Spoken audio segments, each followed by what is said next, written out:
Bom dia, boa tarde, boa noite, meus queridos alunos do segundo ano. Aqui quem fala é o professor Paulo Afonso e a gente vai iniciar mais um vídeo, uma videoaula aí para vocês estudarem.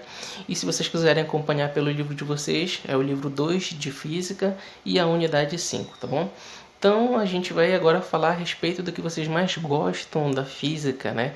O estudo matemático, aquela parte da aplicação da matemática que a gente está estudando no geral, tá? Então se vocês quiserem acompanhar aí pelo livro, essa unidade, livro 2, e a gente vai entender como é que funciona e como é que a gente pode aplicar a matemática no estudo da ondulatória, que a gente vai ver uma equação bastante importante aí do estudo da ondulatória, que é a da velocidade da onda, tá bom? Então vamos lá.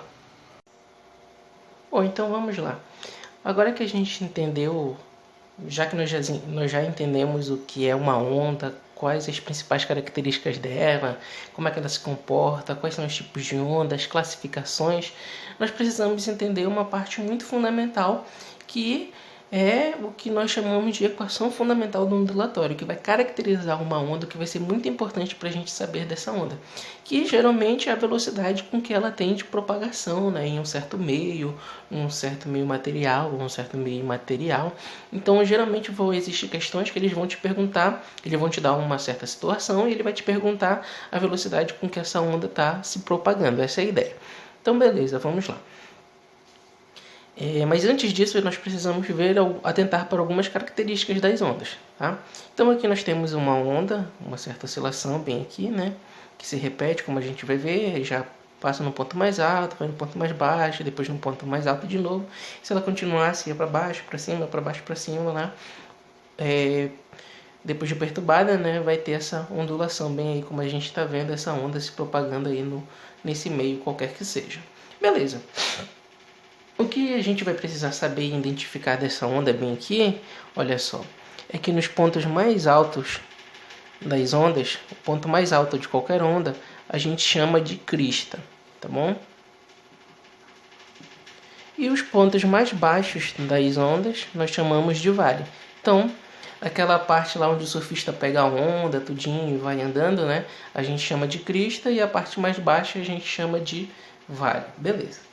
Se eu pegasse essa onda bem aqui que a gente está vendo, que ela está oscilando, né? E nós dividíssemos ela no meio, nós íamos ter uma coisa mais ou menos assim. Olha só, então aqui eu teria o meu eixo Y normal. E aqui no meio dessa onda, mais ou menos no meio aqui como eu estou fazendo, eu teria um outro eixo que passasse, que seria o meu eixo X. Meu eixo vertical e o meu eixo horizontal, beleza. Então como vocês estão vendo bem aqui. Aí o que é interessante, uma outra característica da onda.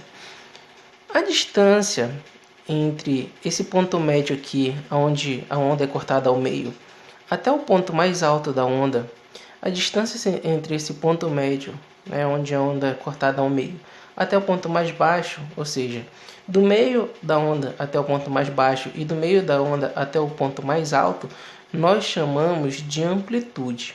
Ou seja, o quão grande vai ser essa oscilação dessa onda. Pode ser um pulso bem grande ou um pulso bem pequeno. E a gente chama de amplitude justamente o tamanho desse pulso, né? O tamanho, a distância entre o ponto médio dessa onda, aqui no meio dessa onda, até o ponto mais alto ou o ponto mais baixo. Geralmente a gente vai ver que vai ter o mesmo tamanho. O pulso lá em cima e o pulso aqui embaixo, né? Ele só inverte o sentido aqui no movimento da onda. Beleza. Outra característica que é bastante importante nós sabermos é o seguinte, que a distância aqui, olha só, entre duas cristas consecutivas, como a gente vai ver bem aqui, nós chamamos de comprimento da onda. E se eu continuasse com essa onda bem aqui, se ela continuasse vindo, né, eu teria também, olha só, uma certa distância entre dois vales, bem aqui, que também é o comprimento da própria onda. Então, a distância entre duas cristas consecutivas ou dois vales consecutivos, nós chamamos de comprimento da onda. A partir disso daqui, a gente pode determinar a velocidade com que ela se propaga, e que é muito importante para a gente nós sabermos aqui nesse... Então, para a gente definir aqui a velocidade da onda, a gente pensa o seguinte...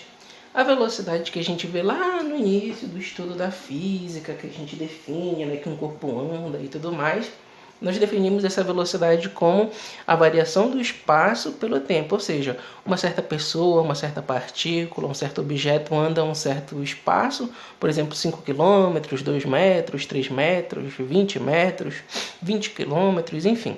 E ele leva um certo tempo para percorrer esse espaço que eu te dei aí, né?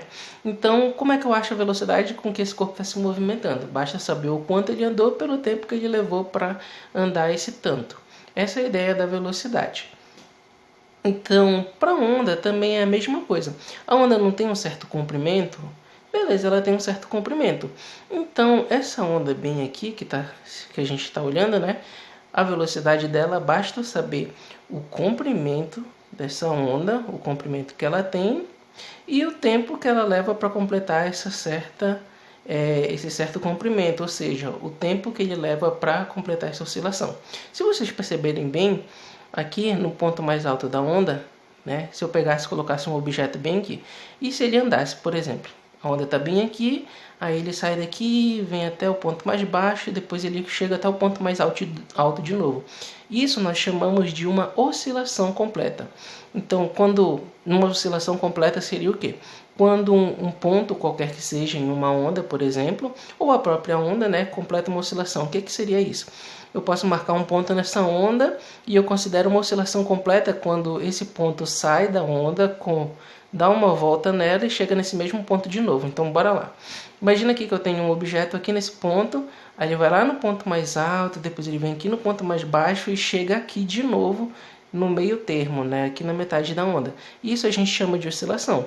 Então ele saiu daqui, passou nos dois extremos da onda, lá em cima e lá embaixo, e chegou aqui de novo. Ele poderia sair do vale. Aí ele sai do vale, chega lá no ponto mais alto e chega no ponto mais baixo de novo. Isso é uma oscilação completa, tá bom?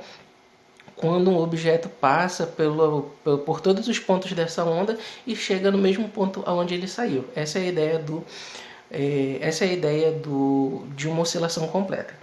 Só que ele leva, né, um certo tempo para completar essa oscilação inteira. Esse tempo nós chamamos de período. Então a velocidade da onda ela pode ser definida como o comprimento de onda, que seria a variação do espaço com que ele teve, né, saindo daqui, indo até aqui embaixo, chegando no ponto mais alto de novo, e pelo período. Por que o período? Porque é o tempo que ele leva para completar justamente essa oscilação, saindo do ponto mais alto, chegando no ponto mais baixo e chegando no ponto mais alto de novo. Então, aqui nós já podemos definir a velocidade da onda através desses fatores, o comprimento da onda e do período. Mas existe uma coisa também que nós já vimos, inclusive, no nosso estudo da cinemática, que seria a frequência. Quando a gente trabalha com movimento circular, e que pode se assemelhar em algumas partes com o movimento que eles fazem, que a gente tem da ondulatória. Então é o seguinte, o que seria a frequência? A frequência seria o número de oscilações em um determinado instante de tempo. Se vocês olharem bem aqui nessa onda, ela sai de um certo ponto, vai no ponto mais alto, depois chega no ponto mais baixo e chega de novo. Depois que ela chega aqui, ela vai no ponto mais alto, chega no ponto mais baixo e vem de novo aqui. Então essa onda ela começa a ter um certo padrão. Geralmente as ondas que nós estudamos ela também tem um certo padrão. Então ele fica tendo um certo número de oscilações e essas oscilações sempre acabam acontecendo no mesmo tempo. Então, para um objeto que saia daqui, chega no ponto mais alto, vem no ponto mais baixo e volta para cá, ele sempre vai fazer isso ao longo de um certo tempo e esse tempo é parecido. Essa é a ideia. Com isso, então, vai surgir uma certa frequência com que ele vai ficar oscilando bem aí. E a frequência nós podemos definir, então, pelo número de oscilações que essa onda vai ter, pelo intervalo de tempo que a gente vai estar marcando. A frequência a gente mede em Hertz. E o período, como eu falei para vocês ainda agorinha, seria o quê? Seria o tempo que esse objeto sai para fazer uma oscilação completa. Se nós pararmos para pensar tanto a frequência quanto o período, eles são coisas bem parecidas, olha só. A frequência é o número de oscilações em um determinado instante de tempo. E o período é o tempo que ele leva para completar justamente uma oscilação. E o período a gente mede também em segundos. Beleza. Então eu posso definir com isso, e a física me permite dizer que a frequência é igual ao inverso do período. Então a frequência é igual a 1 sobre t, ou seja, a frequência é 1 sobre o período. assim como o período é o inverso da frequência. Então o período é 1 sobre a frequência. Essa aqui que é a ideia do nosso pensamento. Beleza. O que é que a gente vai fazer agora? Vai substituir então na nossa fórmula da velocidade, que a gente sabe que é o comprimento pelo período, o comprimento da onda pelo período.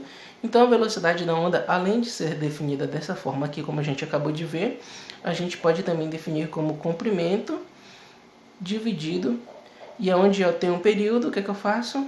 Eu coloco a frequência, e a frequência é 1 sobre o período. Então, onde tem um período, eu coloco 1 sobre o período, não, desculpa, 1 sobre a frequência. 1 sobre a frequência. Então, ajeitando essa continha bem aqui que a gente tem, essa equação, no fim nós vamos ficar com o seguinte, que o comprimento de onda vezes a frequência. Então essas são duas formas de nós estarmos definindo a velocidade com que essa onda vai ter de propagação bem aí, que vai ser bastante importante para a gente saber.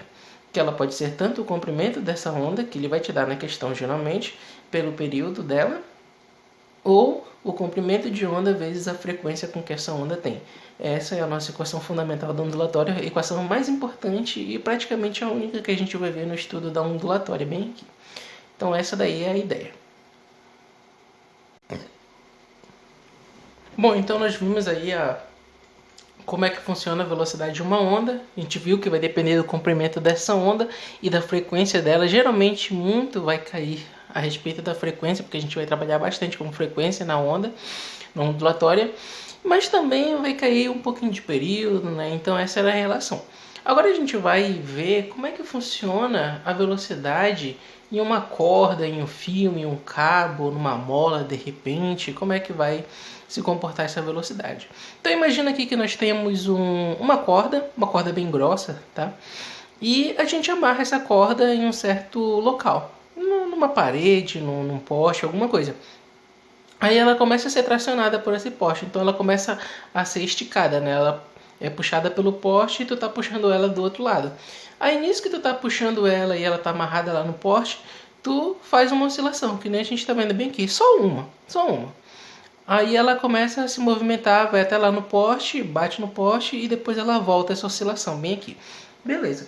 Como é que eu acharia então a velocidade com que esse pulso está sendo manifestado aqui nessa corda, nesse fio, de repente, né? O que quer que seja. Então essa é a ideia aí, é da gente descobrir a velocidade com que o pulso pode se propagar em uma certa corda, em um certo fio, ou alguma coisa do tipo. Beleza. Também é chamado de lei de Taylor, tá? Que é ele que determinou lá e tudo mais. Então bora lá. Ele te disse o seguinte, que para descobrir a velocidade com que a gente tem de um pulso em uma corda, né, em um fio, essa velocidade vai depender da tração com que está sendo feita nesse fio, como a gente pode ver bem aqui, tem uma força puxando ela para um lado e puxando ela para o outro lado, né? Isso a gente chama de tração, essa força. Dividido pela densidade do fio, né, da corda que a gente está analisando. Como é que a gente pode analisar e descobrir essa densidade? Essa densidade aqui ela é representada pela letra Mi do alfabeto grego lá, romano que a gente tem. E esse Mi é aquele torrent que a gente tem lá, que a gente baixa os nossos filmes, né, que vocês com certeza já devem ter baixado. Enfim, é só para representar mesmo. Então ele vê que a velocidade ela depende dessa tração que está sendo feita no fio. Geralmente ele vai te dar na questão a força com que esse fio está sendo tracionado. E ele vai te dar o seguinte, a densidade dessa corda. Só que ele não vai simplesmente te dizer que a densidade é X. Ele vai te dar as informações para te chegar nessa densidade. E como é que eu acho o Mi? Como é que eu acho essa densidade? Eu sei que Mi vai depender da massa dessa corda dividido pelo comprimento. Então geralmente nas questões ele vai te dizer que a corda pesa, por exemplo, meio quilo. E ele vai te dizer também que o comprimento dela é de 2 metros, por exemplo. Então, se a gente vê, ela pesa meio quilo e o comprimento dessa corda, desse fio, é só de 2 metros, então a gente vai ver que essa corda ela é bastante pesada, ela é bastante densa. E essa é a ideia. Tanto é que aqui na equação a gente vai ver da velocidade que quanto menor a densidade da corda, mais rápido vai ser o pulso nela. Quanto mais densa essa corda, menor vai ser a velocidade nela. Quer ver como isso daí faz sentido? É o seguinte, se tu pegar um fio de cabelo, um fio dental, e começar a balançar ele assim, tu vai balançar com bastante facilidade e ele vai ficar oscilando bastante. Por quê? Porque ele é um fio muito leve. A gente pode pensar assim, por ele ser um fio muito leve, então quando eu balanço, quando eu mexo com ele, é muito fácil mexer com ele. Mas imagina que tu vai pegar uma corda daquelas que amarram um navio, né, aqueles navios bem grandões, e tenta movimentar ela, fazer do jeito que tu faz com fio. Tu vai ver que os pulsos que vão dar nela vão ser bem lentos, bem poucos, bem pequenos. Por quê? Porque ela é muito densa, ela é muito pesada para ti, né? Ela é muito pesada. Então faz sentido. Quanto menor a densidade dessa corda, maior a velocidade. Quanto maior a velocidade, né, menor a densidade. E o caminho inverso também é válido. Quanto maior a densidade dessa corda, menor vai ser a velocidade. Então, quanto mais leve, né, quanto menos densa essa corda for, mais fácil tu faz um pulso nela. Mas quanto mais pesada, mais densa ela for, né, mais difícil é fazer fazer um pulso nela, então a velocidade também reduz. Essa é a ideia. Como é que eu acho a velocidade nessa corda? Depende da raiz quadrada da tração pela densidade dessa corda. Como é que eu acho a densidade dessa corda? Na questão ele vai te dizer que a massa dessa corda, qual é a massa dela e o comprimento que ela tem. Com isso a gente acha a densidade. A gente vai aplicar isso em alguns exercícios também e vai ser bastante fácil de trabalhar e de identificar. Vocês vão ver que não é nada complicado. Bom, galera, então por hoje é só. Estudem bastante, botem em prática tudo que vocês viram na aula de hoje. A gente viu o aspecto matemático aí da onda, né? Bastante importante pra gente, como nós vimos. Vimos algumas características que ela tem. E por hoje é só. Fiquem com Deus. Até a próxima aula. Obrigado pela atenção aí. Falou!